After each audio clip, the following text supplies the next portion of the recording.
Is there any difference now how you feel sitting here on fight week compared to December? I sort of asked that in mind that it gave you a chance to have the pre-fight nerves, to have the build-up for a world title fight. Yes, it wasn't a world title fight, but you've got to go through some of the preparation that you would do mentally.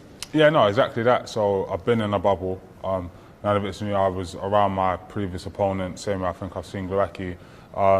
It feels a bit more natural this time. Obviously, it's good to see my face plastered everywhere. Do you know what I mean? I'll be taking my videos and pictures later.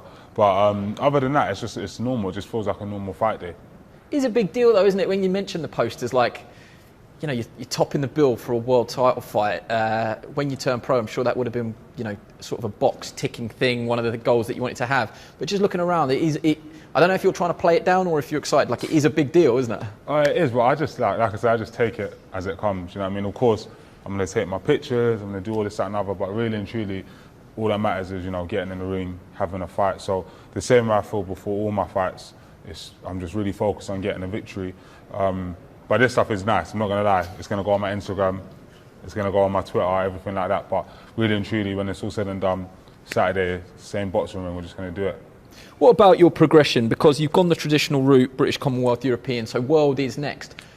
That's on one side of the argument. But on the other side, it has happened very, very quickly. You only had, you know, for someone that had a limited amateur experience, you achieved a hell of a lot. But you seem to be, whatever you turn your hand to, it's success. You know, it is coming along quickly. Is this the right time for you to have a world title fight? Do you feel ready for this? Yeah, I think so. I feel like I'm 28 now. Although I haven't had that many fights, as some might say, I've, you know, been in situations, maybe not necessarily in the ring. Like, I don't think you need to have hard times in the ring before you have a world title fight. But I feel like, you know, I've been headlined before. I've boxed against champions before at different levels. Relatively, it was a big occasion then. So this one here doesn't feel like I've been dragged out of a small hall into a big show. I've done this before, so for me, it feels right. And the guy that I'm boxing as well, two-time world champion. But I think stylistically, it works in my favour. I don't know if you saw that clip. Someone from your account retweeted it, or I don't know if you look after your own Twitter, the Joe Cordina clip.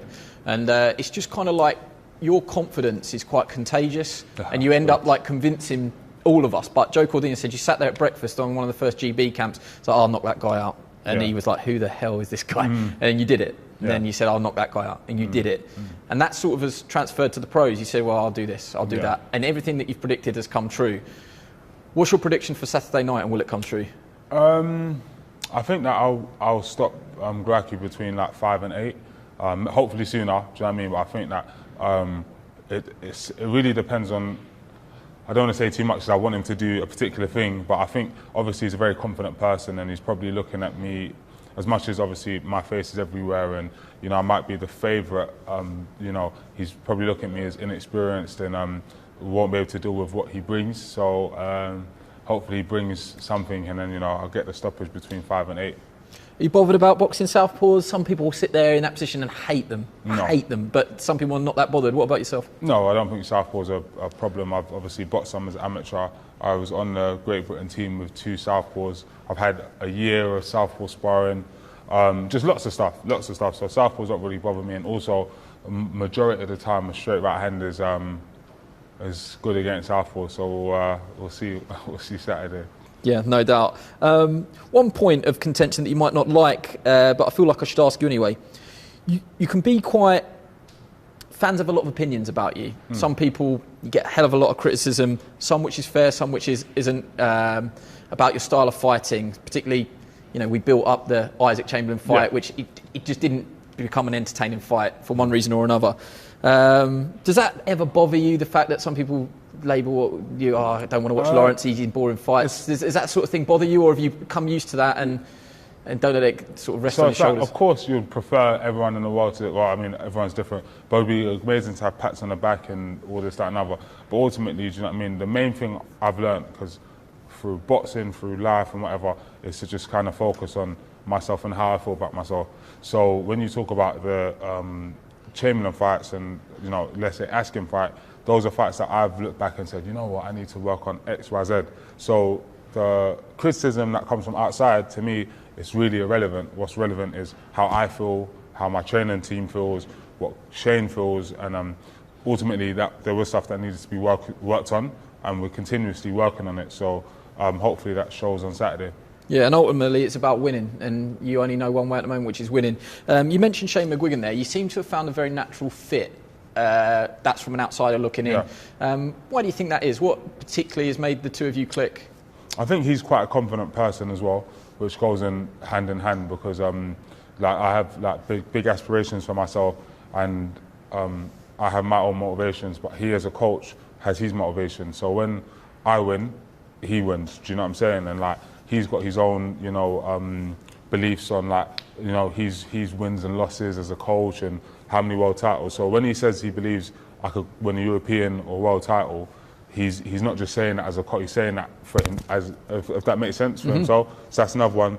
And secondly, when I go to the gym, it's like I take him what he's saying, because he's not only got former world champions, he's got people that I've respected, like, you know, David Hay, Josh Taylor, George Groves, etc., etc. So it helps me push on, because every time I'm in the gym doing the pads, doing the runs, doing this, it's this world champion, you know, David Hay did this, or George Groves used to do it. So I have stuff to kind of benchmark and try to push past. So all of that energy kind of pushes in.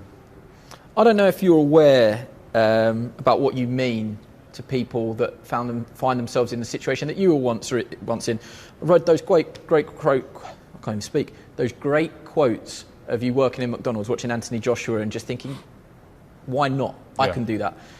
Just wonder now, when you step into that ring on Saturday, win, lose or draw, win hopefully in your case, but there'll be people that find themselves in the situation that you were in back then, working in McDonald's, perhaps not with a clue about what they might want to do later in their life. Some of those people may be faced with choices, you know, of going down the wrong path. Yeah. I just wonder if you're aware of what you mean to people and the people of your area and the youth of today, that you could win this world title on Saturday, and that will mean so much. Yes, good. For me, that's more of a motivation than the belt itself. Do you know what I mean? Because I do obviously have interactions with people from my area, from other areas.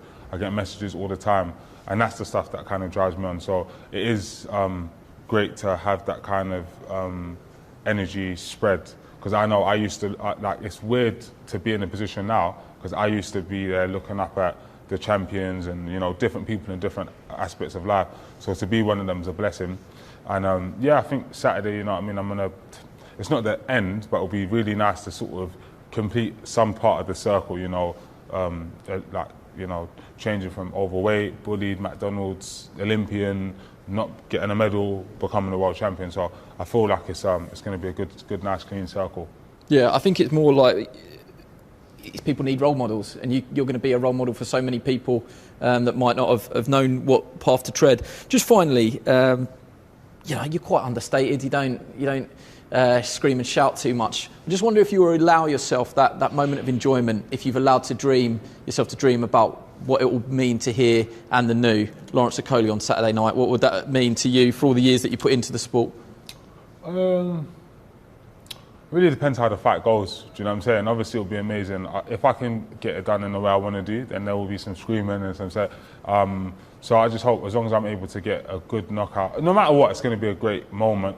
But I want it to be impactful. Do you know what I'm saying? So yeah, it'll be good. I'll let you know on Saturday. We'll see. I don't know. I've never won a world title before, so it's hard to know how I'm going to react. But I want to win it by knockout, man.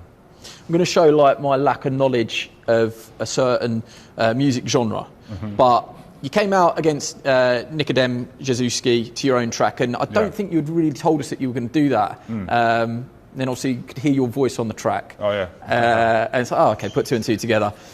That's grown into something now. Do I call it a hobby? Do I call it a genuine passion, a different career? What do you want to sort of tell us a little bit about this? I don't know. Is it grime?